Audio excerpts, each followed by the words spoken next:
Hello, আসসালামু আলাইকুম friend. আজকে তিতল সংগ্রহ করব। এর কারণে বয়ামে তেল মেখে নিছি, সরিষার তেল।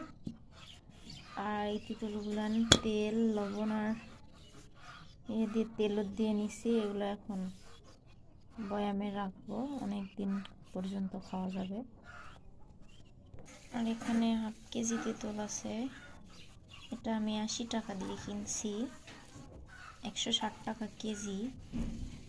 তো আপনাদের এলাকায় কত টাকা করে কেজি অবশ্যই জানাবেন। গোল গোল করে বয়ামের মধ্যে রাখবো। সেই হচ্ছে ছোটোবেলায় এই তিতুলগুলো আমরা মানে বাতাসের সময় কুড়াই খাইছি, আর এখন গ্রামেতেও সেই তিতুল কিনে খাইতে হচ্ছে। তাহলে বোঝেন কি অবস্থা। গ্রামের মানুষ যদি এগুলো কিনে খায় তাহলে শহরের মানুষ কি করবে।